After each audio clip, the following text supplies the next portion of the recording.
Tout le monde est prêt? Est-ce que vous m'entendez bien? Oui, c'est parfait. Mes chers collègues, mesdames et messieurs, bonsoir et bienvenue. Nous allons désigner un ou une secrétaire de séance, et pas Yel. Hein. On va essayer d'éviter. Monsieur Morisset.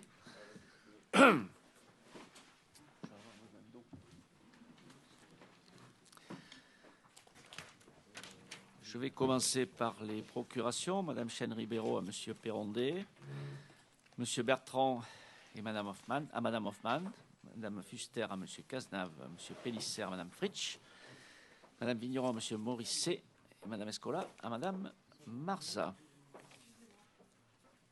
Oui, Jean-Yves vient de me prévenir, donc on la notera dès qu'elle arrive et vous voterez par procuration le temps qu'elle s'installe.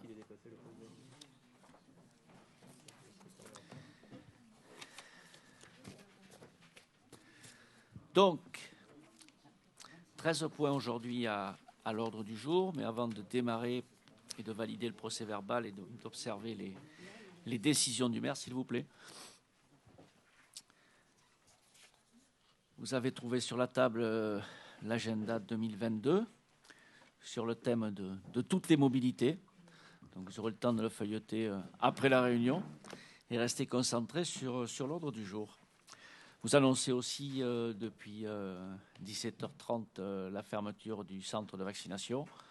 Nous allons bien sûr maintenir le dispositif en place au cas où on nous redemande d'ouvrir le centre de vaccination, mais Madame la préfète a pris l'arrêté de fermeture déjà il y a 15 jours. Nous avions déjà obtenu l'autorisation de rester ouvert au mois d'octobre, de pouvoir poursuivre jusqu'au 19 novembre. Donc on reste en place au cas où la situation se dégrade, ce qui est déjà un peu le cas aujourd'hui. Donc on va rester vigilant et s'il faut réagir, on réagira très très vite. Bien sûr en espérant que l'hiver ne nous amène pas son lot de mauvaises nouvelles comme les hivers précédents. Rappelez quand même aussi qu'on a vacciné presque 40 000 personnes à Lacanau, ce qui est quand même un bel exploit. Donc à ce titre-là, je vais féliciter les bénévoles, les médicaux, tous les élus qui se sont engagés, tous ceux qui étaient présents, les infirmiers, les agents de la collectivité, bien sûr, qui étaient autour de nous pour faire fonctionner ce centre de vaccination. Donc félicitations à tous, en espérant qu'on n'ait pas à le réouvrir, parce que si on le réouvre, ça voudra dire que la situation s'est fortement dégradée. Quelques informations.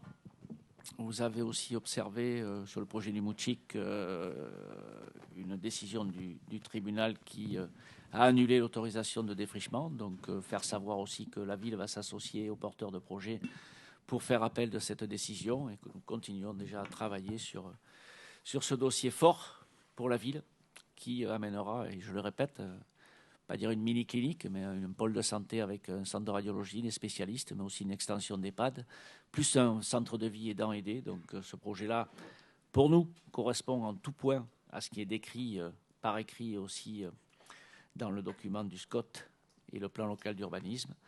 Donc un appel, ça veut dire 12 mois de procédure. Donc on se retrouvera sans doute en fin d'année 2022 pour le jugement de l'appel de cette décision qui ne nous convient pas, bien sûr, vous le savez. Poursuivre aussi, on a commencé à travailler avec les commerçants sur l'aménagement des allées Hortal et du front de mer. Alors on va plus loin que ça, puisqu'il y a le plan multimodal, il y a le rond-point de Gaulle, le front de mer et bien sûr les allées Hortal. Donc il y a une première réunion le 4 octobre. Il y a eu aussi des ateliers de concertation cette semaine, le 16 novembre, avec de nombreux commerçants qui ont participé, des échanges qui ont été constructifs. On avance et on avance fort, puisque vous le savez, on devra démarrer la réalisation de ces premiers travaux après l'été. Donc il faudra lancer les premiers appels d'offres sur le premier trimestre pour pouvoir réaliser après l'été. Donc réunion publique fin janvier. Jour d'élection aussi à Lacanau, vous ne le saviez peut-être pas, mais il y avait des élections importantes, le conseil municipal des jeunes, puisque 16 nouveaux élus on a été un peu perturbés. J'ai vu même des larmes couler chez certains responsables, mais aussi chez les enfants. Donc, ils étaient vraiment passionnés par cette élection. Et ceux qui ont été battus, qui avaient à cœur de faire réaliser leur projet. Et j'avoue que j'étais aussi très, très ému à les regarder. Donc on les a bien sûr rassurés qu'on allait prendre en compte bien sûr les idées, parce que la première chose qu'ils ont dit, on ne va pas pouvoir réaliser ce que l'on souhaitait faire. Donc on va bien sûr regarder attentivement tous les projets de cette belle campagne. Donc un bel investissement. Installation, c'est le 25 novembre, c'est-à-dire jeudi prochain, dans cette salle. Donc chacun, bien sûr, pourra appréhender le rôle qu'il aura à jouer dans ce conseil municipal. Rappelez-vous les nombreux projets qui ont été accompagnés par le conseil municipal des jeunes sur déjà la première mandature et le début de celle-ci. Donc c'est plutôt une bonne chose. Donc c'est un véritable engagement citoyen. J'ai lu toutes les affiches et les programmes de campagne. J'étais assez surpris, peut-être que les adultes le sont parfois un peu moins, mais finalement de la culture des enfants sur les objectifs des collectivités, et en particulier sur le fait que la commune n'est pas la seule à réaliser des choses, qu'il y a aussi des échelons supérieurs avec le département, avec la région, avec l'État. Donc ils accompagnent avec des verbes leurs mots sur ces éléments de programme. Ils ont bien compris que la commune n'était pas la seule à décider. Donc c'était plutôt assez sympa. Alors j'ai vu beaucoup aussi de jardins potagers. Je ne sais pas si quelques parents ont quand même des difficultés à leur faire manger de la soupe, mais on a fait quelques essais qui ont peut-être un peu mal fonctionné. On aura peut-être à se replonger dans nos objectifs sur ces jardins partagés, bien que nous ne sommes pas en ville et que c'est vrai que chacun chez soi a parfois l'occasion, à la Cano, de pouvoir cultiver son propre jardin, même si la terre a du mal à faire tout pousser chez nous. Elle est plutôt sableuse, donc on a besoin de l'enrichir parfois pour faire pousser nos cultures. Un agenda à venir aussi avec la participation à la semaine européenne de réduction des déchets. J'étais au Salon des maires cette semaine. On a beaucoup parlé de déchets et de réduction. On a beaucoup parlé de développement durable. Il faut que ça soit un développement durable positif. Les ayatollahs, on en a rencontré aussi, mais on a bien l'impression que déjà depuis plusieurs années, les collectivités se sont lancées pour relever le challenge du développement durable, donc c'est plutôt une bonne chose. Et je vous invite, mes chers collègues, mais aussi le nombre public qui est présent ce soir, à relire tous les axes et toutes les actions de notre agenda 21, qui est un élément fort et qui sera le fil rouge de notre développement à travers toutes les actions que nous comptons lancer. Cérémonie de nouveaux habitants aussi à la fin du mois à la salle des fêtes. Ça sera l'occasion d'échanger avec les élus et les services de la ville autour d'un verre de l'amitié. Tout le monde sera mobilisé, nos partenaires, pour recevoir les nouveaux habitants. Premier repère café aussi organisé par la Sorga. Beaucoup d'activités sociales, Jackie, tous ceux qui sont concernés, tu remercieras tout le monde. Tout le monde joue son rôle, l'espace de vie sociale, la maison France Service, toutes les structures qui se sont créées ces dernières années. On va de la petite enfance jusqu'à 25 ans. Donc aujourd'hui, c'est plutôt une belle réussite. Et nous militerons pour que justement ces repères café et les actions initiées par la Sorga soient le plus fréquentées possible. Collecte de denrées alimentaires aussi au spot et à la fabrique pour la banque alimentaire le 26 et le 27 novembre. Le Téléthon 2021, le premier week-end de décembre, le 3 et 4 décembre sur le thème fluo. Il va falloir qu'on se remette au sport apparemment, madame l'adjointe au sport, c'est ça? J'ai appris ça, j'ai vu ça sur mon agenda. En attendant Noël aussi le samedi 18 décembre 2021 avec les animations à la ville, à l'océan. Et une surprise cette année. Je ne suis pas informé, donc je découvrirai en même temps que vous. Surveillez les réseaux pour avoir le programme complet. En attendant, vous avez pu voir que la ville s'est parée de ses habits de lumière. Alors c'est vrai que certains me disent, bientôt on va décorer la ville le 15 août. Il faut savoir aussi que les gens qui interviennent pour nous interviennent dans toutes les communes de France, donc les calendriers des marteaux. Et c'est vrai que fin octobre, on avait déjà mis en place. On n'a pas encore éclairé, Philippe. J'ai eu quelques interrogations sur l'éclairage public. Tiens, aujourd'hui, il faudra qu'on en parle, mais ça y est, c'est réglé à l'océan aussi, avec quelques points noirs. Donc c'est rétabli pour le week-end. Il faudra regarder tout ça. Donc on s'est paré bien sûr de nos habits de lumière pour les fêtes. J'espère qu'elles seront le plus heureuses. Elles seront le plus heureuses possible pour les canolés et pour leur famille. Donc on a 2 boîtes aux lettres du Père Noël qui seront installées, c'est ça, dans le hall de la mairie à la salle Escour, à partir du 1er décembre. Donc je pourrais mettre la mienne aussi. J'aurais des choses à dire, je pense. J'aurais beaucoup de choses à demander au Père Noël. J'espère qu'il nous gâtera et qu'il sera très généreux. Nous avons aussi les vœux du maire à la population. Nous allons reprendre nos habitudes, je l'espère. Je mets toujours au jour d'aujourd'hui, comme dirait un ami à moi. Les vœux sont prévus le samedi 8 janvier à 11h à la salle Lescourt. Donc j'espère qu'on pourra bien sûr les tenir. Et derrière, bien sûr, tout s'enchaîne. Notre petite fête avec nos agents, mais aussi le repas des anciens. Jackie, tout est prêt.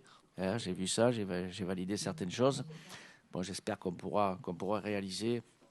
Donc, on sera bien sûr heureux de se retrouver. Bon, heureux de se retrouver aussi dans cette salle, bien qu'elle soit un peu petite, mais on a l'autorisation de le faire. C'est quand même un peu plus convivial que la salle des fêtes quand on est à cette jauge-là. Vous découvrirez, et là je lance un message à tous les élus du conseil municipal, puisque nous nous sommes engagés à faire une réunion au mois de décembre pour présenter les grands projets de la ville. Donc vous serez conviés au mois de décembre, tout groupe confondu, dans cette salle pour à la fois vous présenter les projets et pour travailler. Alors ça sera bien sûr l'agrandissement de cette salle, puisqu'aujourd'hui c'est la salle du conseil, mais c'est aussi la salle des mariages. Donc souvent la moitié des mariages restent dehors et c'est toujours un peu compliqué, même si nous avons pris l'habitude de marier ou à Plaisance ou en extérieur. Bon, c'est quand même la salle du conseil. Donc, nous avons bien sûr été précieux dans les dépenses et elle sera agrandie vers l'ouest sur le bâtiment qui existe déjà. On aura l'occasion d'évoquer aussi le réaménagement des locaux de la Poste, puisque les deux vont se rejoindre pour un meilleur confort d'accueil du public, en particulier sur les services urbanisme. À titre d'exemple, en 2014, il y avait à peu près 600 demandes d'urbanisme. Alors, ce n'est pas que des permis de construire. 600 demandes, aujourd'hui, on est à 1400. Ce qui prouve bien que quand même, on a imposé aux gens de poser des autorisations pour les clôtures, pour les enseignes. Donc on a fait beaucoup de choses dans ce sens-là, n'est-ce pas Jérémy, tu connais le sujet. On a mis beaucoup de réglementations en place. Maintenant, derrière, on aura la responsabilité de les faire appliquer. Donc qui dit déclaration préalable, demande d'autorisation. On est passé de 600 à 1400. Donc ça devient un peu compliqué pour nos agents de travailler dans des conditions un peu difficiles, et en particulier dans le cadre de l'accueil du public. Nous aurons à assurer un meilleur confort et surtout une meilleure confidentialité. Donc c'est important. On évoquera aussi, mes chers collègues du conseil municipal, au cours de cette réunion, la traversée de la ville. Il y a une réunion publique qui est prévue en janvier, mais aussi des panneaux vont être installés le long, depuis la jetée jusqu'au cimetière, avec bien sûr la voie douce qui vous permettra de circuler dans le bourg en toute tranquillité. Donc ça aussi, cette présentation complète vous sera faite, même si certains ont y a déjà travaillé. Aussi toute l'évolution autour du pôle de l'Ardilouse et des sports de balle. On aura besoin de présenter les projets et les propositions qui sont faites avec de gros investissements, et aussi le fait de réaliser ce véritable lieu de vie que nous souhaitons tous, mais qui est aussi un outil de développement économique. Donc nous avons à progresser dans ce sens-là, et nous nous présenterons ce jour-là au conseil municipal, mais aussi le détail de l'aménagement durable, bien que vous ayez dans ce conseil municipal la délibération sur le plan de projet de partenariat qui est détaillé, avec les projets qui sont financés jusqu'à 2024 et le reste ensuite. Donc on présentera ça aussi. On aura le projet aussi autour de la salle Lescours sur le tourisme d'affaires et d'entreprise, et on présentera aussi bien sûr tous ces sujets-là. Donc ce sera une réunion riche. On essaiera de bloquer entre 2 et 3 heures pour échanger sur tous ces sujets-là. Voilà, je pense que j'ai été assez bavard pour introduire. Je vais vous demander la validation du procès-verbal du 22 septembre 2021. À ce jour, je n'ai pas reçu de demande de modification ou de complément. Aujourd'hui, avez-vous des choses à dire sur ce procès-verbal du 22 septembre 2021 ? Je peux considérer qu'il est adopté. Je vous remercie. Le point suivant, ce sont les décisions du maire que vous avez entre les mains. Est-ce que vous avez des questions à poser sur les décisions du maire ? Pas de questions. Je vous remercie. Nous passons au point 1 de l'ordre du jour du conseil municipal, avec la désaffectation et le déclassement d'une partie de l'impasse Mirabeau. Donc nous avons évoqué ça en commission. Le notaire du propriétaire de ce garage s'est rendu compte que ce garage a été construit dans les années 80 sur un terrain de la commune. Donc il aurait pu faire valoir une prescription de 30 heures. Bon, aujourd'hui, je vous invite à déclasser le domaine public pour, dans un deuxième temps, et vous y êtes habitué, pouvoir vendre ces 12 mètres carrés de terrain. Ce garage se situe au sud du parking Pasteur 2. Donc c'est au bout de la petite impasse et qui est contre l'auberge du Marin, comme ça tout le monde a compris. Et ce petit garage, il était construit à l'époque, alors je dis 80, mais je ne sais même pas si c'est pas un peu avant. Donc aujourd'hui, on est là bien sûr pour constater la désaffectation d'une partie de cette impasse, sur une surface d'environ 12 mètres carrés, c'est la surface du garage. Donc il y aura des travaux derrière par le géomètre et pour prononcer ensuite le déclassement d'une partie de cette impasse. Et dans un deuxième temps, nous reviendrons en délibération pour vendre ce terrain, mais il est important aujourd'hui, dans un premier temps, de déclasser. Y a-t-il des questions sur ce point-là? Madame Crombé, je vous écoute. On va vous passer un micro. Décalez-vous un peu, que je n'ai pas le plaisir de vous voir. Ah oui, là, c'est dommage. Je ne vais pas y arriver à ça non plus, donc je ne suis pas douée. Voilà. Donc, je voulais simplement vous rappeler les termes de la délibération, vous n'étiez pas encore maire, numéro 10, du 28 octobre 2010, concernant la mise à l'enquête publique du projet de tableau de classement de la voirie communale. Donc, je cite, « Un tableau de classement de la voirie communale a, semble-t-il, été élaboré en 1959, mais la DDTM, ni la commune n'ont pu en trouver trace. Il convient donc d'établir ce tableau, opération en cours. Le tableau répertoriera les voies et assimilées ouvertes à la circulation publique, déjà classées dans le domaine public non cadastré, mais aussi des parcelles privées ouvertes à la circulation publique, soit propriété communale actuellement classées dans le domaine privé communal, soit des propriétés de particuliers. » Bon. Donc, nous savons donc que le tableau de classement incorpore les voies faisant partie de l'élaboration de 1959, mais les documents nécessaires n'y sont pas. Ce tableau est donc entaché d'illégalité. C'est le cas de l'impasse Mirabeau, le numéro 86 sur ce tableau de classement, où la commune de Lacanau n'y est pas inscrite en tant que propriétaire. Donc, aucun caractère public ni privé n'est mentionné. En conclusion, on ne peut pas savoir si cette voie est communale ou privée, et donc si le principe même de cette délibération est fondé. Ben, ça veut dire, je vais vous répondre, ça a dû vous occuper un moment. C'est bien, ça occupe vos journées, mais justement, la délibération est là pour déclasser un bien où l'on a découvert qu'on était propriétaire. Il y a plusieurs biens comme ça dans Lacanau où on a découvert qu'on était propriétaire, sans que ça soit été classé dans les années 50 ou 2010. Et aujourd'hui encore, on peut s'apercevoir que certains terrains ne sont pas dans ces tableaux, ne sont pas dans ces classements, mais on est tout de même propriétaire. Donc, ce qui ne nous empêchera pas de voter la délibération d'aujourd'hui. Et vous pourrez exercer, bien sûr, si vous trouvez qu'elle est entachée d'illégalité, tout recours qui vous est permis à la sous-préfecture. Tout à fait. Voilà. Y a-t-il des votes contre ? Des abstentions? Je vous remercie. Rappelez aussi quand même qu'on est là pour résoudre les problèmes de nos administrés et que cette décision elle est importante pour ces gens-là qui sont dans le cadre d'une indivision. Oula, je me mélange. Cession d'une partie de l'avenue Marie Curie située au droit de la parcelle BV 690. Encore une bizarrerie puisque cette parcelle faisait partie de l'emprise de l'avenue de Marie Curie. Donc, pour rendre service aux propriétaires de la parcelle actuelle, nous devons déclasser aussi, accepter la cession à M.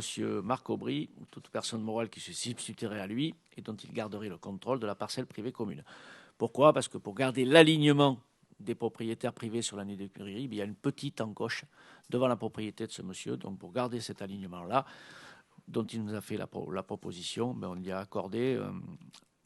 si vous le souhaitez bien sûr, de lui vendre une bande d'environ 1,50 m de large sur environ 23,56 m de long.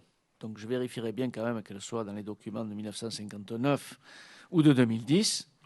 Mais aujourd'hui, on est invité à délibérer pour accepter la cession pour un prix quand même de 10 600 € sur une surface de 35,34 mètres carrés. Vous avez le plan sous les yeux. Et avec la petite croix. Donc, y a-t-il des questions sur cette libération pour m'autoriser à signer ce compromis de vente, l'acte authentique et tous les documents afférents, bien sûr, à cette cession? Des questions? Des votes contre? Des abstentions? Je vous remercie. J'ai beaucoup parlé pendant 3 jours, manque un peu de vol. Délibération numéro 3, rétrocession d'une concession inutilisée au cimetière de Lacan-Océan. Vous avez déjà délibéré sur des rétrocessions telles qu'elle est présentée dans cette délibération. Donc c'est monsieur et madame Flatreau qui ont acquis une concession de 7 mètres carrés le 15 septembre 2006 et qui souhaiteraient bien sûr de rétrocéder cette parcelle à la ville. Donc nous sommes réunis pour m'autoriser à indemniser monsieur et madame Flatreau, conformément à l'article 30 de l'arrêté municipal du 1er octobre 2013 portant règlement intérieur des cimetières de la commune, à hauteur de 350 €. Y a-t-il des commentaires sur cette reprise de concession au cimetière de Lacan-Océan? Des votes contre, des abstentions? Je vous remercie. Nous revenons sur le PPA. On avait déjà délibéré, rappelez-vous, le dernier conseil municipal sur le pacte financier. Donc aujourd'hui, nous sommes là pour approuver le contrat projet partenarial relatif aux traits de côte à Lacanau. Je me doute que vous avez lu attentivement le document qui est assez épais, mais qui détaille toutes les opérations et les différents financements, et en particulier ceux de l'État. Donc vous avez pu vous rendre compte que jusqu'à 2024, on est sur le pôle multimodal, sur la place de Gaulle, sur les allées Hortal et sur la promenade sud, la promenade de la Case. Donc ça, c'est des travaux qui devront être réalisés et engagés avant la fin de 2024. Et dans le cadre de ce dossier-là, on a signé la convention financière. Aujourd'hui, on est là pour m'autoriser à signer le projet partenarial qui, lui, est bien plus large, mais où est fléché justement toutes ces participations à un horizon un peu plus lointain sur tout ce qui est nord et aménagement du pôle nord. Donc aujourd'hui, vous devez, si vous le souhaitez bien sûr, approuver ce contrat partenarial d'aménagement de trait de côte de Lacanau, m'autoriser à représenter, à signer le dit contrat finalisé de tous les actes afférents, et autoriser le maire ou son représentant à déposer les demandes de subvention. Normalement, une cérémonie sera organisée dans le courant du mois de décembre avec la venue de madame la préfète sur le territoire. À cette occasion-là, on parlera bien sûr projet partenarial, mais aussi différents sujets sur la commune de Lacanau. Donc je n'ai pas encore la date, mais je vous en informerai dès que les services de la préfecture nous auront informé de la date de son passage. Voilà un beau projet, on accélère, et c'est vrai que cette subvention, qui sera alimentée derrière aussi de la subvention de la région et des fonds européens, nous permet d'accélérer la manœuvre et de pouvoir justement, dans ce mandat-là, réaliser beaucoup plus qui était prévu sur l'aménagement durable de la station. Je rappelle que l'aménagement durable de la station, c'était un document que nous avions travaillé avec nos partenaires de la région Nouvelle-Aquitaine, et en particulier avec le GIP Littoral Aquitain. D'ailleurs, Lacanau s'en va souvent avec le GIP. Je salue la visite à nos amis, alors bretons, oui, puisqu'Hervé est allé accompagner à la demande du GIP Littoral Aquitaine, de par son expertise et ses connaissances et ses compétences, la délégation du GIP qui est allée visiter des élus bretons dans la problématique d'érosion, mais aussi autres, puisque vous avez parlé de beaucoup de choses et on a partagé beaucoup de choses. Donc merci Hervé de t'être rendu disponible pour partir, même si je sais que tu adores les crêpes. Mais bon. En plus, tu n'en as pas mangé une. Y a-t-il des questions sur cette convention, sur l'approbation du contrat de partenarial? 2 secondes. Madame Crombé.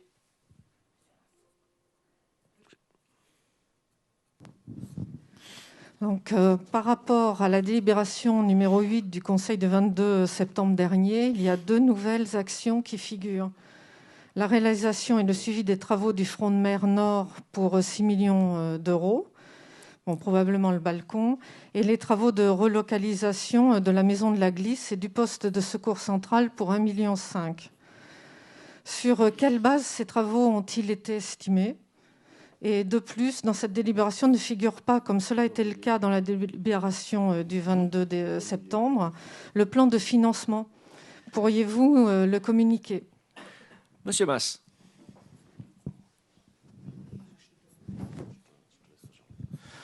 Bonsoir à toutes et à tous. Par rapport aux actions donc, qui sont dans ce PPA, je voulais savoir où se situaient les travaux concernant la digue, l'étude de la digue et la structuration de la digue, parce que demain on peut faire des travaux sur la promenade sud ou sur le front de mer, mais en sachant qu'il faudra sûrement laisser une emprise pour augmenter, étoffer, élargir, voire surhausser la digue. Et donc à aucun moment on ne voit ces travaux-là dans cette étude. Donc je voulais savoir au niveau de la chronologie, vu qu'il y a une enveloppe, effectivement, vous l'avez rappelé, qu'il faut consommer assez rapidement si on veut avoir les fonds et les subventions. Je ne vois pas cette étude et je pense que cette étude est au préalable très importante. Alors, je vais démarrer par Mme Crombé. Vous n'avez pas écouté mes propos introductifs. J'ai bien parlé de conventions financières sur les travaux que nous allions réaliser avant 2024. Et ensuite, il y a les travaux d'ADS qui sont dans ce projet partenarial, mais qui aujourd'hui ne sont pas chiffrés, puisque avec les partenaires, nous n'avons pas pris de décision. Aujourd'hui, nous avons des plans qui sont produits par Phytolab. On est dans une phase de réalisation sur le contrat de financier avec France Relance sur le pôle, comme je vous l'ai dit en introduction, le pôle multimodal, la place de Gaulle, les allées Hortal et le sud. Et ensuite, dans un deuxième temps, c'est pour ça qu'on n'a pas le même montant des travaux, il y a une estimation, mais on est moins avancé. Aujourd'hui, on travaille sur cette première partie de travaux, 4,5 millions d'euros sur 10 millions. Et ensuite, au total, il y a 16 millions de travaux. On retravaillera sur une autre convention financière, mais aujourd'hui, on valide le projet partenarial d'aménagement relatif au trait de côte de la Cano. Donc, c'est deux choses bien différentes, la convention d'un côté, le projet partenarial de l'autre. Ensuite, je réponds à M. Mas, et il a tout à fait raison de poser cette question. On a la cote haute de l'ouvrage, et ce n'est pas une étude aujourd'hui. On est sur un projet partenarial. L'étude, elle se fera dans le cadre de la stratégie locale, puisque vous savez tous que dans le cadre de la stratégie locale, on démarrera, malheureusement, on n'a pas pu démarrer cet hiver, le rehaussement de l'ouvrage actuel. On sait très bien qu'il sera obsolète à l'horizon 2030, je vais y arriver. 2030, l'ouvrage actuel sera obsolète, même avec le rehaussement. On travaille aujourd'hui sur le redimensionnement de l'ouvrage à l'horizon 2050-2100. Avant la fin de l'année, je touche du bois, on va lancer un dialogue compétitif pour pouvoir permettre justement aux majors et à tous ceux qui le souhaitent de pouvoir se positionner sur la forme de l'ouvrage et sur l'ouvrage que nous aurons besoin pour nous protéger à l'horizon 2050 ou à l'horizon 2100. Donc c'est bien deux sujets différents. L'étude, elle est dans la stratégie locale de l'érosion de la bande. Oui, la 2020, la 2016-2022. Et ensuite, on partira sur une échéance beaucoup plus longue. Mais dans le projet partenarial, bien sûr, et on l'a vu sur le terrain la semaine dernière, que l'assistance maîtrise d'ouvrage et les architectes et le groupement d'architectes, on travaille bien sûr sur caler les travaux qui vont se lancer après la saison 2022, sur le fait que l'ouvrage, il aura une certaine cote. Donc on est en train de régler ça aujourd'hui. Et ensuite, dans le cadre d'un dialogue compétitif dans la stratégie locale, on aura l'occasion de dimensionner l'ouvrage, la forme de l'ouvrage, quels matériaux on va employer, quel profil, bien sûr, mais quelle distance aussi, comment on va travailler sur les extrémités. Voilà, tout ça, ça sera travaillé dans le cadre d'un dialogue compétitif. Et là, à ce moment-là, on pourra caler les travaux sur la cote supérieure de l'ouvrage. Donc, c'est deux choses bien différentes, mais c'est vrai que j'aurais pu l'évoquer dans ma présentation. Voilà. Hervé, tu peux compléter si tu le souhaites, tu as un micro à côté de toi. Juste sur ce qui va être mis en place, en fait, on a une partie démontable sur le devant de ce qui va être réalisé, c'est-à-dire on a un platelage bois et devant on aura des gradines avec des éléments préfabriqués qui pourront être déplacés et laisseront une bande d'environ une dizaine de mètres supplémentaires pour une circulation entre les travaux et les parties minérales qui vont être réalisées pour tout ce qui est esplanade et puis oui, et puis la promenade nord. Important, mais déplacé ou pas, parce qu'on est en train de regarder aujourd'hui et c'est possible que l'on n'ait pas à déplacer. Donc nous sommes amenés à conclure ce contrat de projet partenarial, de l'approuver puisqu'il se dénomme le contrat de projet partenarial d'aménagement trait de côte de la Cano, m'autoriser bien sûr à signer ce contrat et m'autoriser aussi à déposer les demandes de subvention auprès des différents partenaires et à signer les documents afférents, puisqu'on a déjà pris la subvention d'État sur la première partie, et cette délibération va nous permettre aussi de déposer les demandes de subvention aux autres partenaires. Y a-t-il des votes contre? Madame Crombé, contre? Des abstentions? Je vous remercie.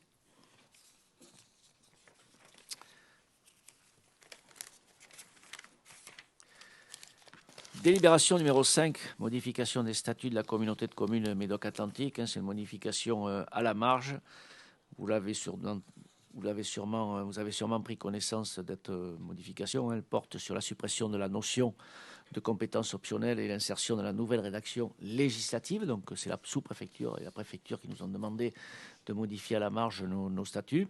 Elle est relative à la définition des équipements d'intérêt communautaire qui englobent désormais les équipements culturels, sportifs, de l'enseignement préélémentaire et élémentaire d'intérêt communautaire. Donc dans ce cadre-là, vous êtes invité à émettre un avis sur cette modification.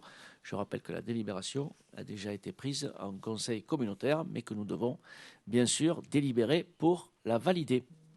Y a-t-il des questions sur cette compétence? Des votes contre? Des abstentions? Je vous remercie. Délibération numéro 6, état des cessions et acquisitions de l'année 2020. Monsieur Debevert. Oui, merci Monsieur le maire. Bonjour à toutes et à tous.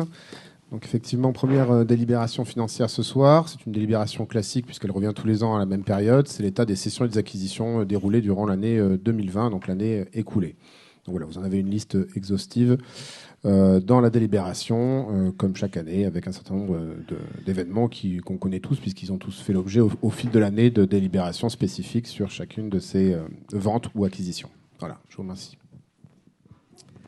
Des commentaires ou des questions? Des votes contre? Madame Crombé, contre. Des abstentions? Merci. Délibération numéro 7, budget principal, décision modificative numéro 2, Monsieur Debevert.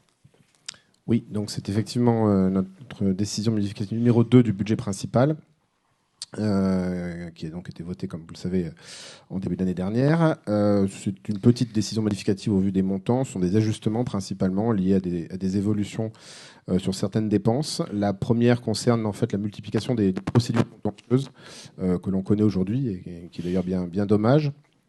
Mais ça va avec l'époque, dirons-nous. Donc il convient d'abonder ce compte qui était donc prévu au budget primitif. Il est financé par des crédits de communication qui n'ont pas été consommés et qui sont donc réaffectés à cette augmentation, ainsi qu'également des crédits qui étaient sur les subventions aux associations qui, vous le savez, malheureusement, n'ont pas pu être toutes versées suite à des annulations de manifestations dans le cadre, évidemment, de la crise sanitaire.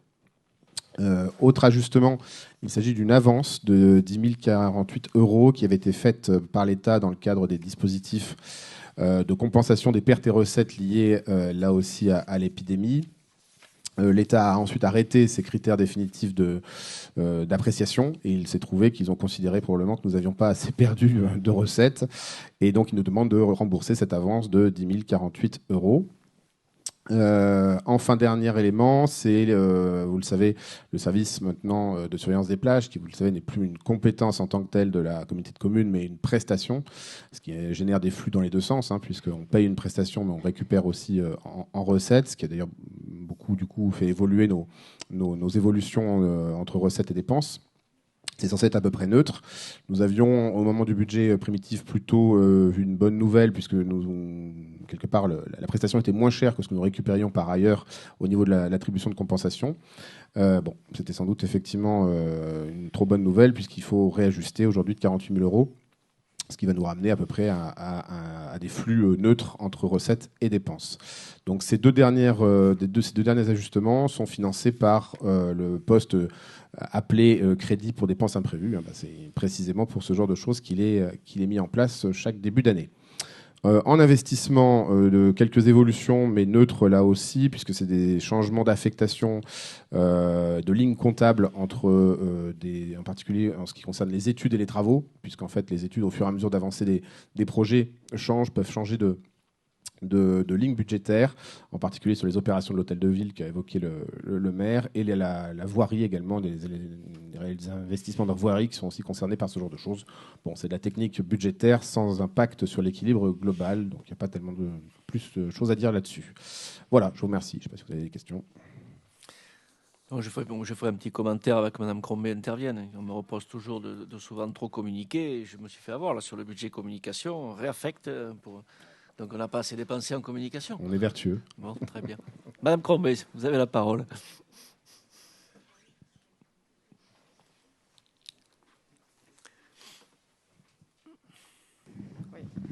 Alors, l'augmentation du nombre des procédures contentieuses est toujours à déplorer en ce que cette ligne pèse de plus en plus sur le budget communal et donc sur les contribuables canolés.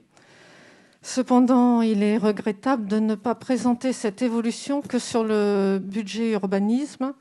Il sera en effet intéressant qu'un point soit fait aux élus des différentes procédures contentieuses, qui montrerait aussi les autres volets concernés, notamment les procédures initiées dans le cadre de la gestion RH.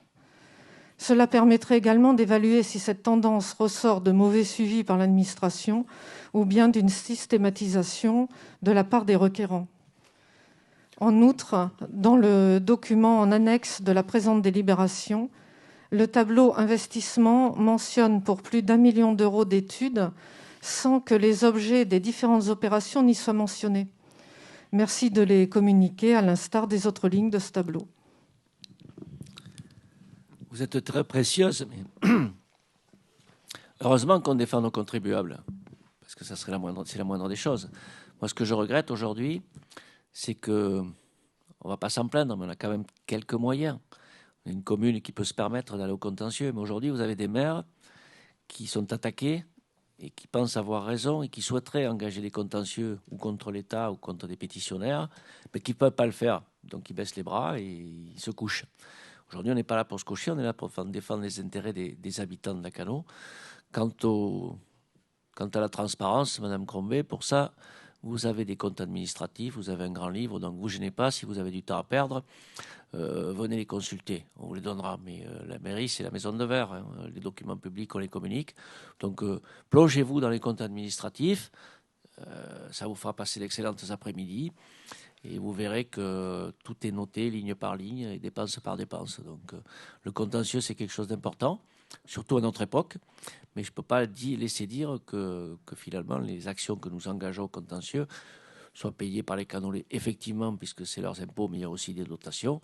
Mais c'est surtout la volonté des élus de faire appliquer la règle et qu'elle s'applique en toutes circonstances. Donc il y a un principe d'égalité.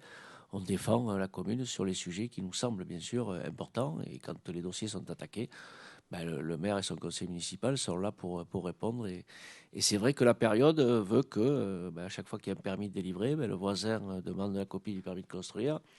Et ça peut traîner comme ça en procédure. Mais quand un permis est légal, et c'est souvent le cas, notre devoir, c'est de le défendre. C'est de le défendre parce qu'il est signé par le maire, pour que justement le pétitionnaire puisse engager les travaux de son permis ou tout autre. Ça, c'est le rôle aussi d'un maire et de sa majorité, de son conseil municipal. Tu veux compléter, Adrien, sur le... Oui. Sur l'aspect purement des chiffres financiers, effectivement, dans les délibérations, on ne vous remet pas à chaque fois 15 pages de détails, hein. Donc là-dessus, toutes ces opérations ont fait l'objet de toute façon du budget principal, puisque ce sont des changements de lignes. Donc vous les aviez dans le budget primitif. Maintenant, si vous avez des questions très précises, n'hésitez pas à les poser par écrit, hein, et on vous les transmettra. Et comme vous l'a indiqué Monsieur le maire, vous avez de toute façon la totalité des opérations dans les documents comptables qui sont pris au fil de l'année, hein, budget primitif, budget supplémentaire quand il y en a, décision modificative ou compte administratif. Voilà. Sinon, après, effectivement, moi, je crois que sur cette histoire de contentieux, ça va avec l'époque, hein. Je pense que Lacanau n'est pas un cas particulier. On va vers une américanisation un petit peu des pratiques. C'est assez dommage, hein. On voit aussi que l'intérêt général est parfois souvent oublié. Voilà, ça crée effectivement ce genre de choses. Et c'est dommage parce qu'effectivement, c'est de l'argent public qui pourrait être utilisé à autre chose. C'est bien malheureux. Mais il est évident que la commune a pour objectif de défendre l'intérêt général et c'est une bonne chose qu'elle puisse le faire. Mais c'est sans doute une dérive de notre époque qui est un peu dommageable, effectivement. Je rajouterais tout de même que nous avons travaillé aussi pour obtenir un conciliateur à la Cano et que 3/4 des problèmes qui sont entre voisins, des problèmes civils, où le maire ne peut pas intervenir ni sous ses prérogatives, le conciliateur, 3 fois sur 4, arrive à trouver des solutions. Et ces permanences-là, n'hésitez pas à les utiliser. Et, il faut prendre rendez-vous, bien sûr, parce que son programme, quand il vient à la Cano, il est bien complet. Donc, le conciliateur de justice, c'est une bonne chose aussi pour ne pas avoir des contentieux. Donc, ça nous a fait quand même respirer un peu. Et ça ne nous met pas en première ligne sur des problèmes civils qui, je le répète, ne nous concernent pas. Donc, on est là quand même pour accompagner les gens. Des fois, des problèmes civils qui sont dramatiques à vivre. Voilà. Y a-t-il des votes contre? Des abstentions? Merci. Délibération numéro 8, session de matériel municipal. Monsieur Debevert. Oui, c'est la dernière délibération financière de la soirée. Là, il s'agit de... Vous vous en souvenez sans doute, lors du dernier conseil municipal, nous avions adhéré à une plateforme d'enchères publique qui permettait de mettre en vente sur un outil qui permettait de toucher un grand nombre d'acheteurs potentiels du matériel, des véhicules dont la commune n'a plus forcément besoin, soit parce qu'ils sont vieillissants, soit parce qu'ils ont été modernisés par autre chose. Et l'idée, c'est évidemment d'en retirer néanmoins quelques subsides. Et donc, par cette logique de plateforme, ça permet évidemment d'avoir la potentialité d'avoir des prix de vente beaucoup plus intéressants.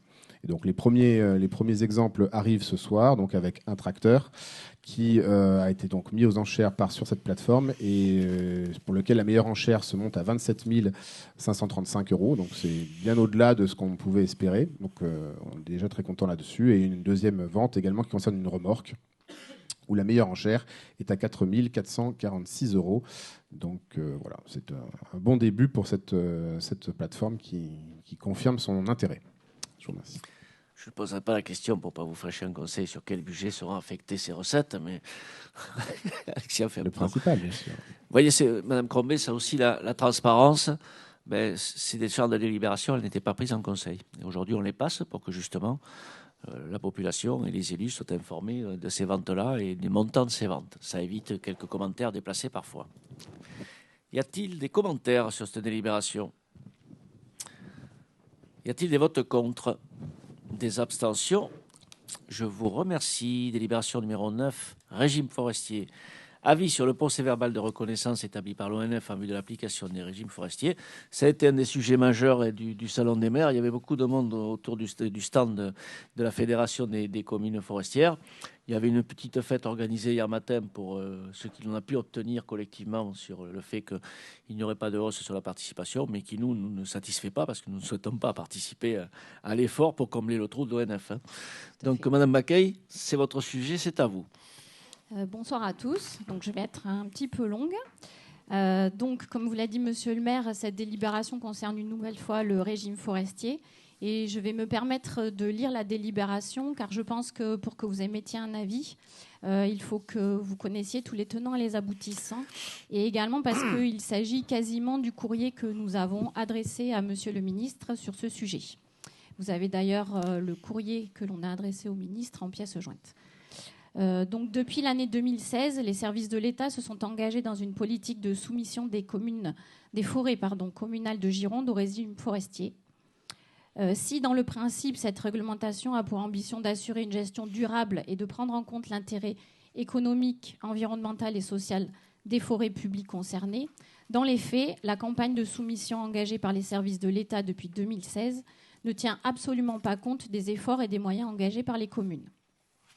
La ville de La Cano assure en totale autonomie l'entretien de ces forêts de façon durable, conformément à un plan de gestion réalisé par une société agréée par l'État. Nous n'étions pas encore élus à cette époque-là. Elle adhère également depuis 2003 au système de certification PEFC, que vous voyez régulièrement, et qui confirme et labellise les pratiques durables en matière de gestion de la forêt, de préservation de la ressource bois, de la biodiversité et également au niveau de la qualité du travail en forêt. Nous avons, nous, 3 techniciens municipaux qui travaillent à l'année à l'entretien de près de 1000 hectares de forêt communale pour un budget annuel d'un peu plus de 250 000 €. Ce budget s'équilibre par une vente de bois raisonnée, c'est-à-dire que nous ne faisons aucune coupe ou éclaircie anticipée à ce plan de gestion, ni aucune coupe rase de plus de 10 hectares conformément au code forestier. De plus, la commune souscrit en parallèle des polices d'assurance pour ces forêts depuis des décennies, ce qui a permis de reboiser les parcelles qui ont été détruites à la fois par les tempêtes de 1999, de 2009, mais aussi pour les incendies de 2011 et de 2012, qui avaient alors détruit, si on prend les quatre années, plus des trois quarts de la forêt communale. Et cela sans aucune aide, sans contribution de l'État, à la différence des forêts privées ou de celles qui étaient soumises à la gestion de l'ONF, qui avaient pu bénéficier de ce qu'on appelait à l'époque les plans Chablis. Malgré une gestion autonome exemplaire, le directeur de l'agence territoriale Landes Nord Aquitaine de l'Office national des forêts a informé la commune par courrier reçu le 25 février 2021 que les services de l'État ont demandé à l'ONF d'engager les procédures de reconnaissance des propriétés forestières de notre commune en vue d'appliquer le régime forestier aux parcelles qui rempliraient les conditions prévues. Plusieurs échanges relatifs à ces procédures ont eu lieu, à la fois avec les techniciens de la ville et moi-même.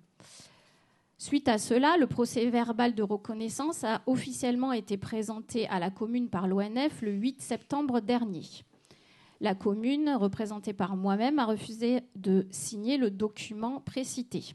Vous avez le procès-verbal entier dans les pièces jointes à ce dossier. Par suite, par courrier du 17 septembre 2021, reçu en recommandé le 28 septembre 2021, la date est importante, Madame la préfète sollicite l'accord du conseil municipal pour la signature du procès-verbal de reconnaissance du 8 septembre 2021. C'est le sujet d'aujourd'hui. Vous avez également le courrier de Madame la préfète en pièces jointes. Sans tenir compte de l'opposition exprimée par la commune, cette procédure de classement des parcelles sans consentement devra paradoxalement à la suite être suivie d'une gestion, se voulant consensuelle certes, mais contre rémunération. En d'autres mots, la commune de Lacanau continuera d'assurer le service d'entretien de sa forêt communale une fois soumise sur la base d'un plan de gestion similaire à celui que nous avons actuellement, devra reverser une partie des recettes issues de la vente de bois de l'ONF, ce qui est au minimum 12% de la vente, et devra également s'acquitter d'une redevance de 2 € par hectare et par an à l'ONF. Ce dispositif viendra immédiatement déséquilibrer donc notre budget alloué à la forêt et engendrera forcément une réduction inévitable des dépenses de fonctionnement par la suppression de postes de techniciens, ce qui ne permettra pas d'assurer le service. Mais cela aura également comme conséquence une augmentation en parallèle des recettes par plus de coupes rases et donc une vente déraisonnée du bois au seul motif d'un équilibre financier. Donc en conséquence, cette soumission au régime forestier générera une dégradation de la gestion durable actuelle. Enfin, on vous rappelle que le conseil municipal de Lacanau s'était également associé à la Fédération nationale des communes forestières en adoptant une motion de soutien lors de la séance du 5 juillet dernier. C'est le sujet que monsieur le maire a évoqué tout à l'heure. Et effectivement, j'ai reçu un mail sur ce sujet mercredi disant que par le directeur général, nous informant que le ministre avait annoncé l'annulation de la contribution complémentaire des communes. Et en contrepartie, il souhaitait un engagement de la contractualisation des bois. Le ministre aurait également insisté sur la nécessité de faire filière. Cela a fait suite à un entretien entre le ministre, M. Denormandie, et le président des communes forestières du 8 novembre, dans laquelle, effectivement, le ministre avait convenu de la nécessité de travailler sur le fond de ce qu'attendent les communes forestières de l'ONF, car il avait bien noté que la relation entre les deux était devenue dégradée. Donc aujourd'hui, on est invité à délibérer pour émettre un avis sur la signature du procès-verbal de reconnaissance en vue de l'application du régime forestier et également donner pouvoir à monsieur le maire ou son représentant pour engager toute démarche relative à cette décision. Merci. Merci Alexia. Quoi dire de plus? On verra bien si des fois ça ne revient pas de Paris. Ça peut monter, ça ne peut pas descendre, mais c'est un peu compliqué avaler cette histoire. C'est quand même sur une moyenne de bois, je vais dire, pour que tout le monde comprenne, si c'est 200 000 euros par an, c'est 24 000 euros de moins dans les caisses du service forêt. 24 000 euros, c'est pas tout à fait l'argent, mais presque. Sur une forêt, tu l'as rappelé, qui a toujours été gérée précieusement par les différentes personnes qui s'en sont occupées, pour nous dire aujourd'hui que finalement, on fait référence à une loi qui a été votée sur un gouvernement vichiste en temps de guerre. On nous impose de donner notre forêt à l'ONF en gestion. Alors, ça ne veut pas dire que l'ONF va gérer à notre place. Ça veut dire qu'on va leur donner notre plan de gestion, qui a une certification. Ils vont l'ouvrir. Tous les ans, ils diront, finalement, vous avez décidé en telle année de faire ça, ça et ça. Donc, ça ne va rien leur coûter. Et derrière, on va faire ou on va faire faire. Nos agents vont travailler. Et l'ONF encaissera 24 000 euros par an sans avoir rien fait. Donc c'est un peu compliqué. On a quand même eu la réponse à nos questions sur l'augmentation qui était proposée, puisque vous savez que l'ONF aujourd'hui, alors on ne sait plus trop, un jour c'est 400 millions, un jour c'est 600 millions. Voilà, la gestion, elle s'est faite comme ça. Et je voudrais faire quand même un petit point, parce que l'ONF a du mal à se défendre sur ce sujet. Donc on nous dit vos attaques sont très mal vécues par nos agents. Mais les agents de l'ONF, on travaille avec eux toute l'année et ils se plaignent autant de la structure que nous. Donc c'est pas l'ONF qu'on attaque, c'est les dirigeants de l'ONF. Les agents locaux, tous les ans, on bosse ensemble, il n'y a pas de problème. Hein. Ils font partie de la vie locale, ils invitent souvent à la cano, ils participent à la vie associative. On n'a rien contre les agents de l'ONF. La politique de l'ONF, par contre, là oui. Là on n'est pas content et c'est tellement facile. On n'a qu'à faire pareil, nous. Hein. On va aller au Cap Ferré, on va leur dire finalement, vous gérez très mal, hein, on va vous prendre la gestion de votre ville, et puis comme vous êtes très riche, on va vous prendre 12% par an. Je ne sais pas si ça va les faire rire, mais c'est un peu pour... Je caricature le sujet, mais c'est un peu ce qui se passe aujourd'hui. Donc, on se battra jusqu'au bout. On n'a pas tous les éléments juridiques qui nous sont favorables, mais on verra comment la situation peut évoluer, et c'est peut-être le bon moment pour faire passer des messages au ministre. Voilà. Y a-t-il des commentaires ou des questions sur cette délibération que nous proposons bien sûr négative, avec un avis négatif? Y a-t-il des votes contre? Madame Crombé, des abstentions? Madame Leblanc, je vous remercie. Délibération numéro 10, modification du tableau des emplois permanents. Madame Fritsch. Bonsoir à tous. Donc en fait, c'est juste la modification d'un poste qui était à temps non complet, qui était un 28-35e, de le passer à temps complet à la demande de l'agent et surtout pour des nécessités de service. Donc voilà, ceci a été proposé bien sûr en comité technique et a reçu un avis favorable. Donc, vous êtes amené à délibérer pour modifier cet emploi permanent pour cet agent d'entretien. Je vous remercie. Merci, Madame Frisch. Moi, je rajoutais, puisque la personne n'est pas citée dans la délibération, le besoin se fait sentir, bien sûr, mais c'est la qualité de ton travail, surtout qui a amené à délibérer dans ce sens-là. Donc, merci à elle. Pardon, à Yel. Non, c'est pas comme ça qu'on dit. D'accord. Y a-t-il des votes contre? Des abstentions? Je vous remercie. Délibération numéro 11, ouverture dominicale des commerces de détail alimentaire pour l'année 2022. Et M. Boisson va enchaîner.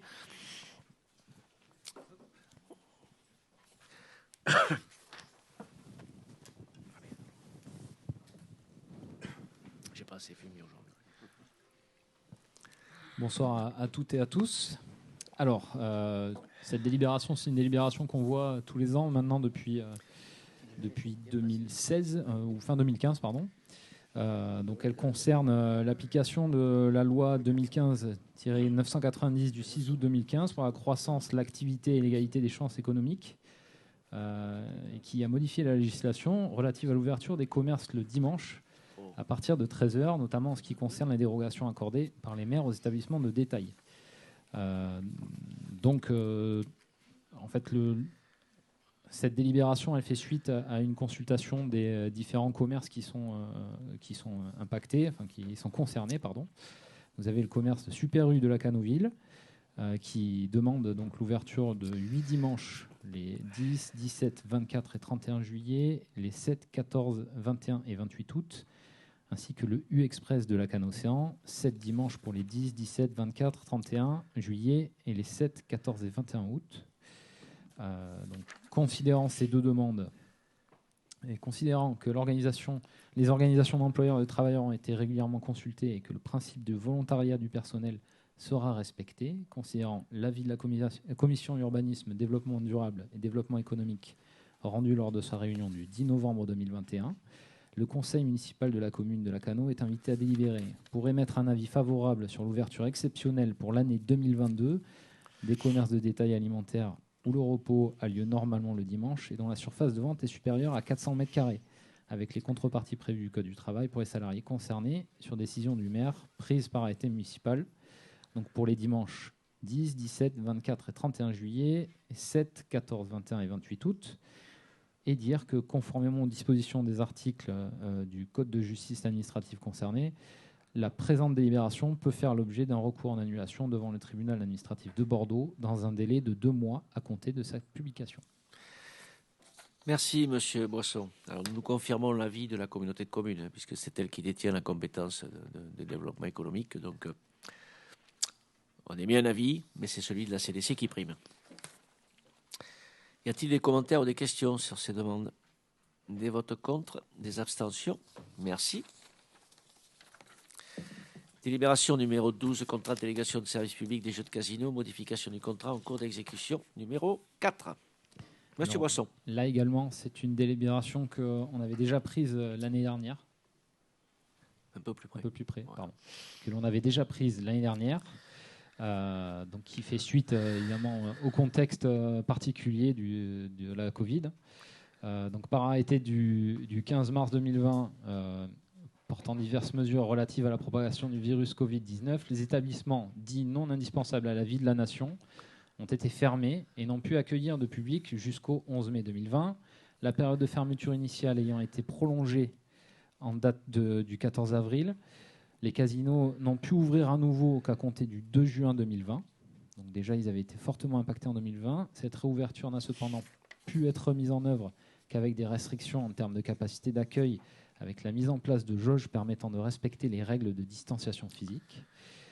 Et par la suite, un décret du 29 octobre 2020 prescrivant les mesures générales nécessaires pour faire face à l'épidémie, de la même manière dans le cadre de l'état d'urgence sanitaire, a imposé de nouvelles fermetures aux établissements recevant du public, et notamment au casino jusqu'au 19 mai 2021. Donc un impact évidemment très fort et sous condition de jauge. Il en est résulté d'importantes pertes financières pour le casino de Lacanau. Et afin de faire face aux conséquences économiques et financières des mesures prises en 2021 pour limiter la propagation de l'épidémie, la municipalité a décidé d'accorder aux concessionnaires du casino une exonération de la contribution au développement artistique et touristique de la ville destinée à compenser la période de fermeture. Aussi, pour l'année 2021, la société SAS Casino de Lacanau, concessionnaire du casino en vertu d'une convention en date du 8 mars 2011, est exonérée du paiement de la contribution au développement artistique et touristique de la ville d'un montant de 30 000 € par an. Donc c'est afférent à la délégation de service public. Donc le contrat doit être modifié en ce sens. Alors, vu les arrêtés déjà précisés, les ordonnances auxquelles j'ai fait écho, considérant qu'il y a eu lieu de modifier la convention de délégation du service public des jeux de casino pour prendre en compte l'exonération de la contribution au développement artistique et touristique de la ville pour l'année 2021, et considérant l'avis de la commission Finances, Marchés publics et Ressources humaines rendu lors de sa réunion du 10 novembre 2021, le conseil municipal est invité à délibérer pour approuver le projet de modification en cours d'exécution numéro 4 à la convention de délégation de service public des jeux de casino avec la SAS Casino de Lacanau en date du 8 mars 2011, qui est en annexe donc de la délibération, et autoriser Monsieur le maire à signer la modification en cours d'exécution numéro 4 à la convention de délégation de service public des jeux de casino avec la société SAS Casino de Lacanau. Voilà. Merci, Monsieur Boisson. Alors, nous allons connaître assez rapidement le résultat de l'exercice. Il faut savoir que l'exercice social des casinos se termine le 31 octobre. C'est sûrement les établissements qui ont été le plus impactés en France. Le nombre de jours de fermeture a été énorme. Ils ont malgré ça conservé leurs équipes, même si certains étaient en chômage partiel. Le résultat, on le voit bien, puisque cette contribution sur la culture, ce n'est pas la principale. La principale, elle est sur le pourcentage que nous touchons des recettes de ces jeux de casino. Donc nous aussi, depuis 2 ans, le casino est fermé, mais nous derrière, les 7% de recettes que nous touchons sur les recettes brutes du casino, aujourd'hui, ne rentrent pas dans les caisses non plus de la commune. Donc la saison n'a pas été dramatique, ça a été compliqué. Le pass sanitaire a un peu compliqué les choses au casino, en particulier chez les jeunes. Mais on verra très très vite le résultat. Mais moi, je connais déjà la situation au 31 août. Elle n'est pas formidable. Mais le groupe a quand même décidé de maintenir quelques investissements l'année prochaine. Ils vont pouvoir faire la pelouse parce que les sangliers sont passés par là. Donc voilà, cette action, elle est à la hauteur de ce que l'on attend dans le futur du casino. Y a-t-il des commentaires ou des questions sur cette délibération?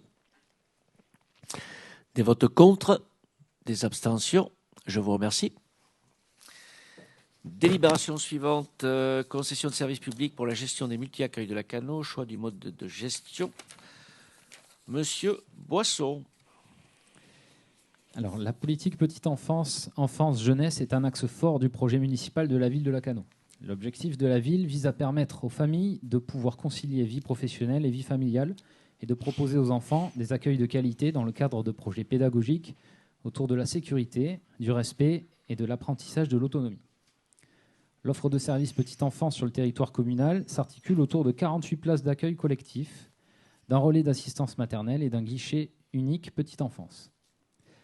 Les commissions d'attribution des places en multi-accueil sont communes et la ville œuvre pour la continuité de service des accueils. Ainsi, les périodes de fermeture annuelles des 2 structures sont coordonnées afin de ne pas rompre la continuité d'accueil. La structure de la Cano Océan propose une offre d'accueil pour les enfants des personnels dits saisonniers. Ce sont souvent des contrats qui couvrent la période d'avril à novembre. Les 2 structures collectives s'organisent ainsi. Un multi-accueil 24 places à la Canoville en gestion directe, multi-accueil municipal, et un multi-accueil 24 places à la Cano Océan en délégation de service public à la crèche Les Pieds dans l'eau. Le contrat de délégation de service public de la crèche Les Pieds dans l'eau arrive à échéance le 30 novembre 2022. Afin d'optimiser l'offre de services petite enfance coordonnée sur son territoire communal, la ville de la Cano souhaite confier la gestion des 48 places d'accueil collectif à un seul et même gestionnaire. Ce projet vise à optimiser l'offre proposée et à favoriser les échanges de pratiques des professionnels des 2 structures. Dans ce cadre, l'avis du conseil municipal est sollicité sur les points suivants. Le choix du montage juridique pour déléguer la gestion de ce service public et les caractéristiques des prestations que devra revêtir le futur contrat et les caractéristiques des prestations que devra assurer le futur délégataire. Ainsi, au titre du projet d'exploitation, comme le précise le rapport annexé à cette présente délibération, la ville de la Cano peut soit assurer la gestion de services publics en régie, comme actuellement pour la Canoville, soit solliciter des entreprises dans le cadre d'un marché public ou de recourir à un contrat de concession, délégation de services publics, comme à la Cano Océan. Ces 3 modes de gestion apportent des réponses différentes sur le plan de la gestion de services. Les différents modes de gestion envisageables sont les suivants. Donc, gestion en régie de service, mode de gestion historiquement choisi pour la commune, pour la structure située à la Canoville. La commune emploie actuellement sur cette crèche, et pour 24 places, 10 personnels, 8 titulaires et 2 contractuels. En régie, la ville assure la gestion complète de l'équipement, décision, organisation et fonctionnement du service, emploi et gestion du personnel, supporte la responsabilité juridique, technique et financière, supporte ainsi les dépenses de toute nature, encaisse toutes les recettes liées au service. La régie de services avec gestion externalisée par un marché public, la ville confie à un partenaire privé des prestations liées à la gestion du service, entretien, maintenance, gestion. Le titulaire du marché public assure ainsi la gestion pour le compte de la ville, selon les détails des prestations attendues et contractualisées.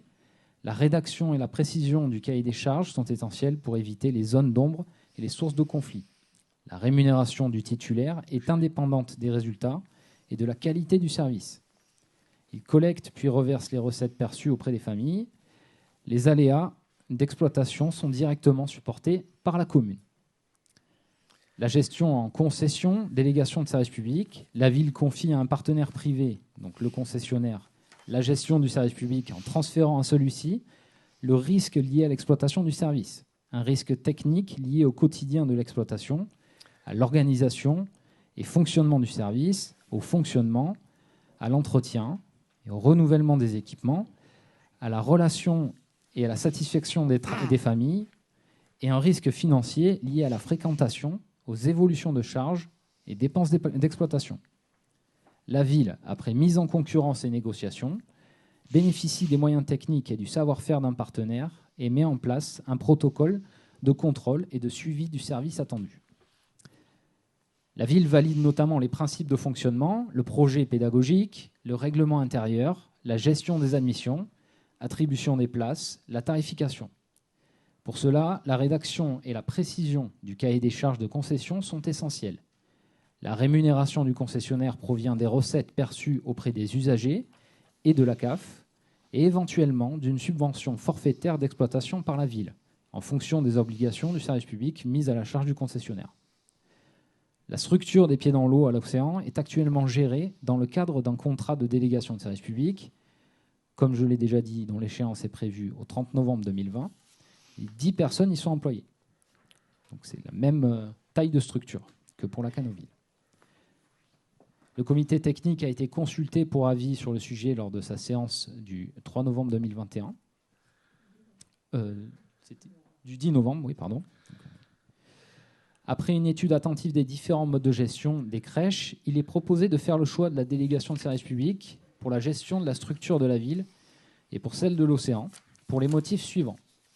Optimisation de l'offre proposée, favorisation des échanges de pratiques des professionnels entre les deux structures, et faciliter la gestion de cette structure par la ville en confiant à un tiers les fonctions support, gestion, recrutement, budget, vie quotidienne de l'équipement, entretien du bâtiment, etc. Impact sur le personnel. Le choix de recourir à une concession pour l'exploitation de la crèche de la ville aura des impacts différents pour les 8 agents fonctionnaires titulaires et les 2 agents contractuels en poste. Concernant les agents fonctionnaires, en application de l'article 15 de la loi numéro 83-634, portant droits et obligations des fonctionnaires et du décret 2020-714 du 11 juin 2020 relatif au détachement d'office, les agents fonctionnaires peuvent être détachés d'office sur un contrat de travail conclu à durée indéterminée auprès de l'organisme d'accueil. La durée du détachement est égale à celle de la durée du contrat de concession. Le contrat de travail comprend une rémunération au moins égale à la rémunération perçue par l'agent à la date de transfert et ne peut être inférieure à celle versée pour les mêmes fonctions aux salariés de la personne morale de droit privé.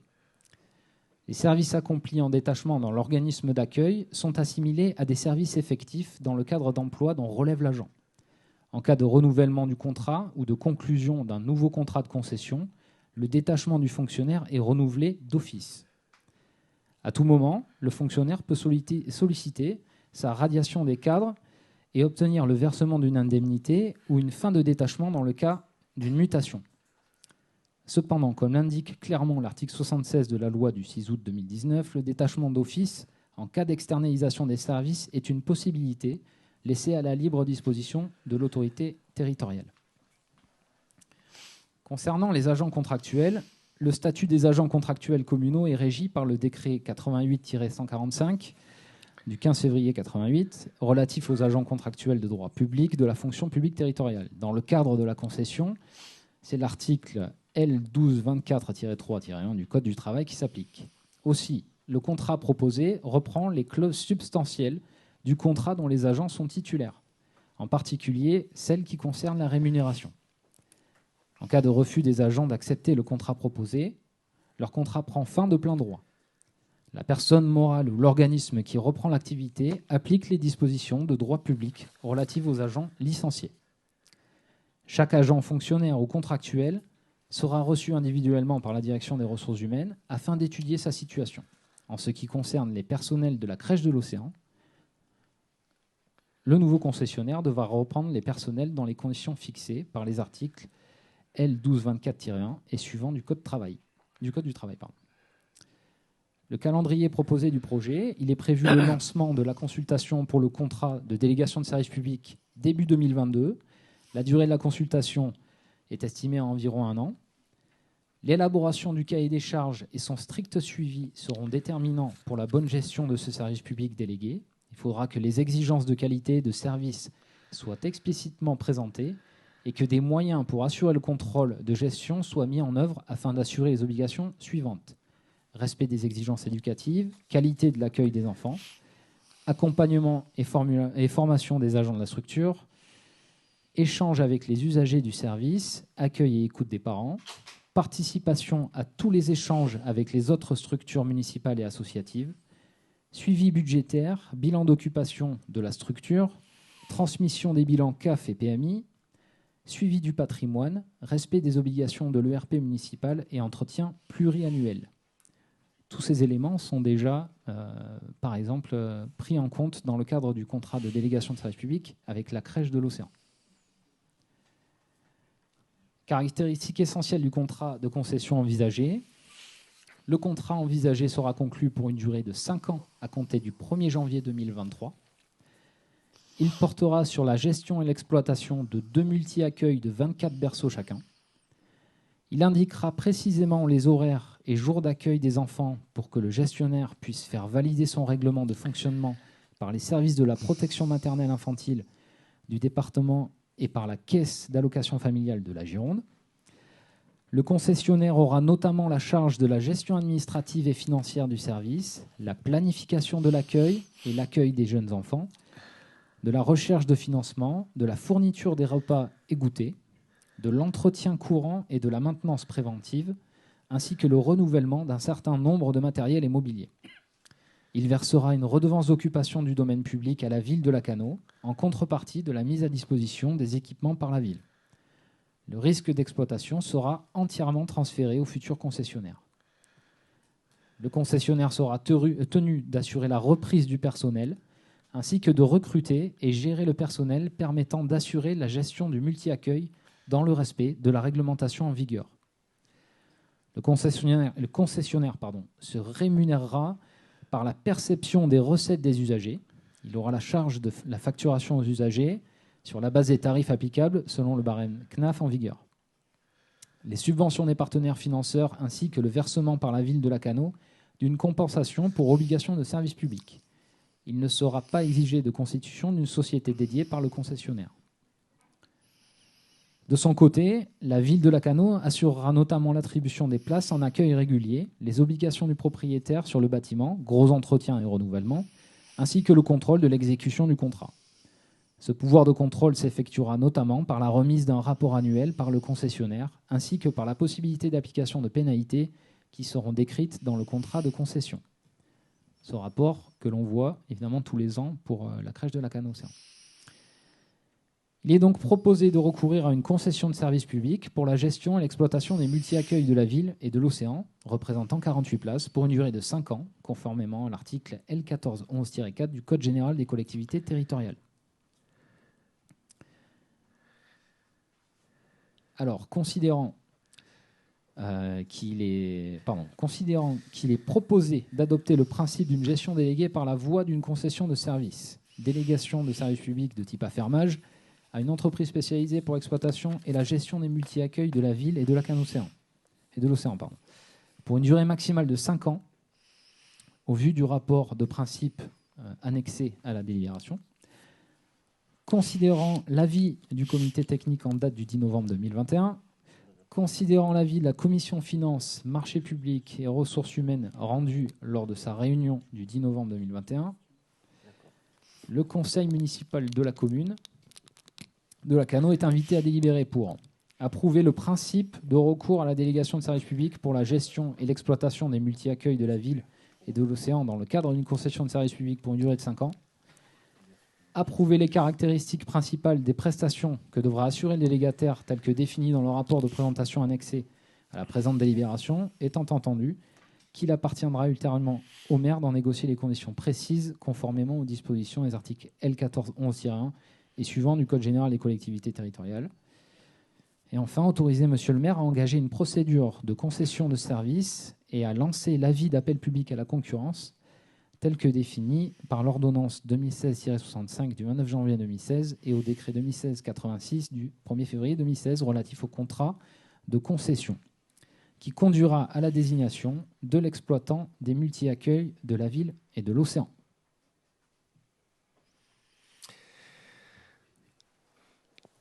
Merci, Monsieur Boisson.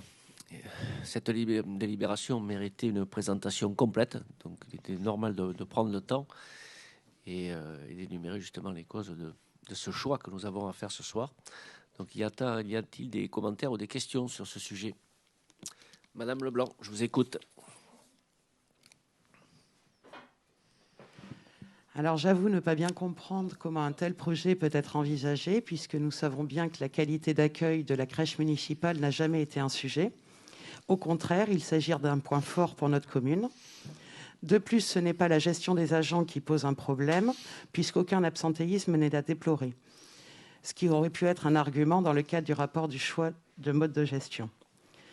Donc le risque avec la DSP, en revanche, c'est de perdre une cuisine qui est faite sur place, avec tout le travail fait autour de l'alimentation et de la nutrition, à savoir être dans une logique de remplissage encore plus qu'aujourd'hui, au détriment de la qualité d'accueil, et surtout être dans l'application d'une pédagogie formatée par un grand groupe dans lequel l'équipe actuelle ne se reconnaîtra pas et qui ne correspondra pas à la qualité d'accueil que ces équipes s'efforcent de maintenir, à savoir une équipe chaleureuse et un accueil personnalisé pour chaque famille. N'est-il pas cela le service public? Offrir une qualité de service sans s'interroger sur la rentabilité que peut rechercher une structure privée.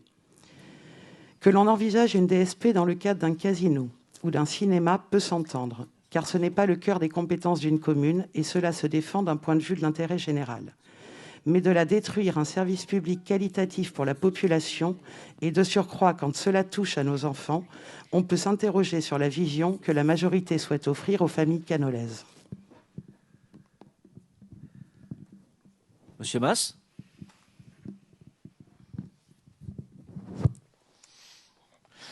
Oui, donc cette délibération, nous l'avons étudiée lors de la commission finances et marchés publics. J'ai abordé effectivement ce projet de délibération sur deux angles, un qui était financier et l'autre qui était sur l'angle du RH et justement des ressources humaines. J'ai eu les réponses sur l'approche RH, elles ont été retranscrites ici. Sur la partie financière, je dirais que j'ai eu des réponses verbales. Je pensais qu'elles seraient dans le rapport leur rapport sur le principe de la délégation. Elle n'y est pas. Alors justement, c'est pas la première fois que je vais vous interpeller sur ce sujet dans le cadre de la mise en délégation de service public et du choix entre la régie ou la délégation de service public.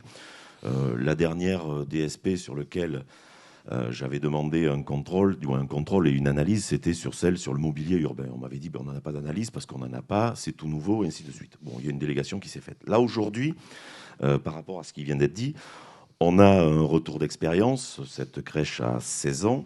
On a un retour d'expérience parce qu'on a une DSP qui est en place sur la Cano Océan et qui a été mise en place par rapport à une crèche associative. Donc, on a des retours. Moi, sur le rapport, là, on lit bien le rapport sur le principe de la délégation. J'attends avant aussi un rapport sur le choix, une analyse comparative sur le choix de la gestion retenue.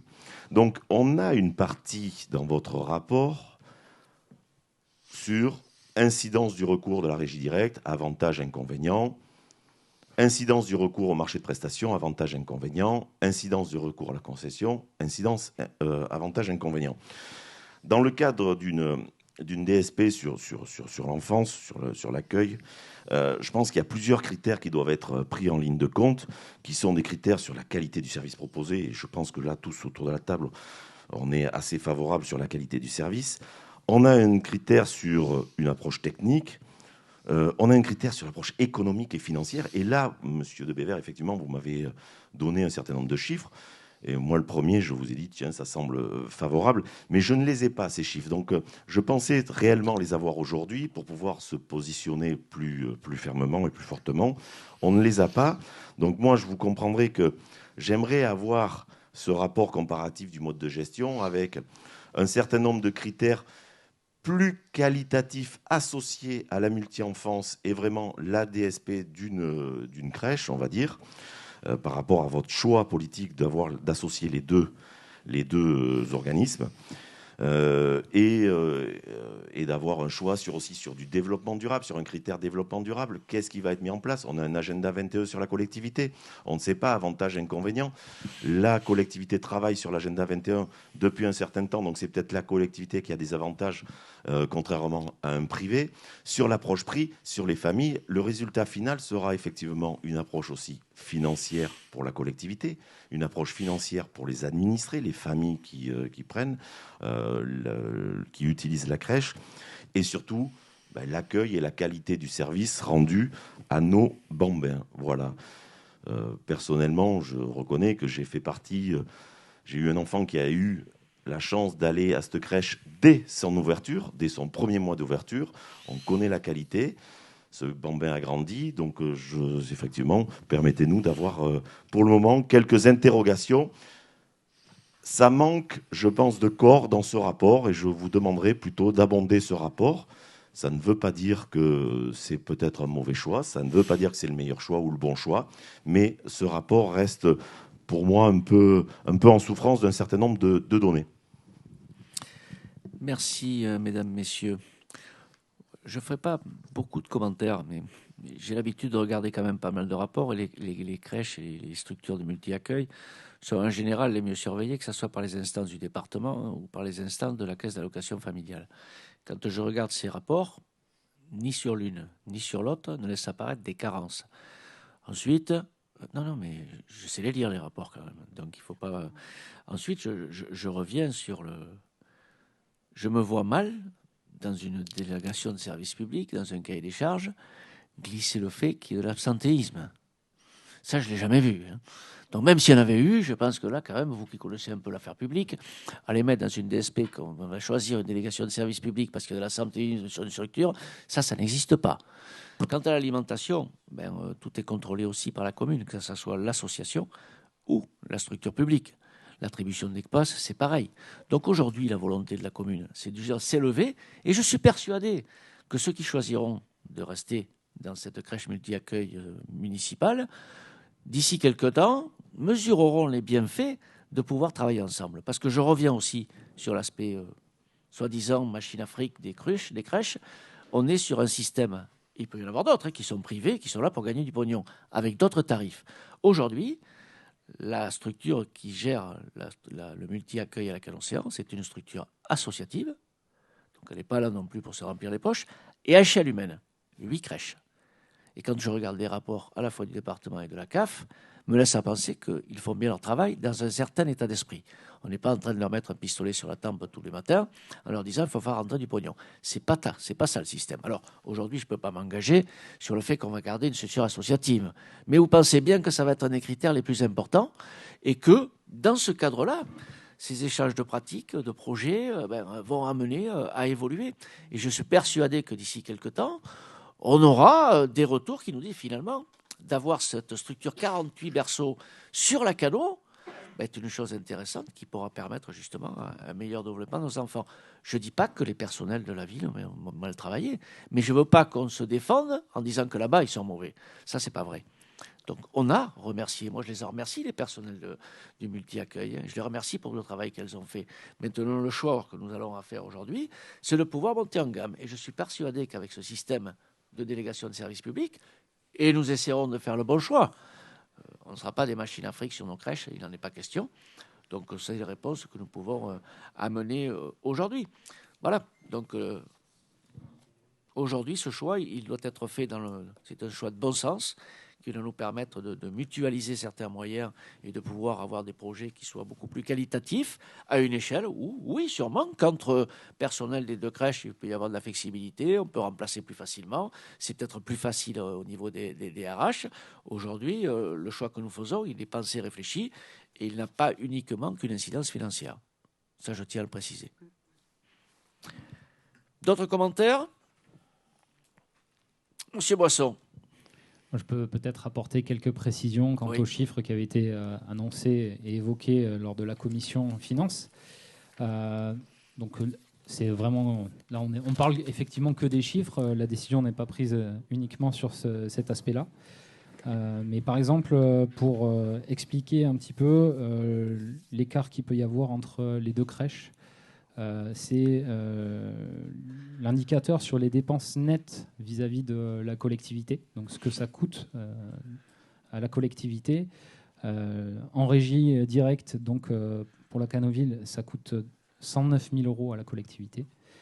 Et en délégation de service public, ça coûte 77 600 €. Donc si vous voulez, si on divise, alors encore une fois, là je ne fais pas toute l'explication de comment ça se calcule tout ça, parce que il y a énormément d'éléments et je vous encourage à regarder, par exemple, le rapport de la crèche de la Cano-Océan, puisque tous les éléments de calcul, et notamment tous les indicateurs qui sont pris en considération pour le calcul de la prestation de service unique, si je ne me trompe pas, qui est reversée par la CAF, prend en considération notamment le nombre d'heures réalisées par rapport au nombre d'heures facturées. Donc, ce qui donne comme indicateur en fait le taux de remplissage par rapport, par exemple, quand une famille va demander de prendre 10 heures et puis finalement elle va venir que 8 heures et puis on va quand même lui facturer 10 heures. Enfin bon, voilà. Tout ça, c'est tout un tas de détails qui permettent de calculer en fait le reversement de la CAF pour financer une partie de la crèche. Et donc, ça fait le prix de revient au berceau pour 24 berceaux. Hein. Pour la Canoville, c'est 4 554 €. Et pour la Cano-Océan, c'est 3 233 €.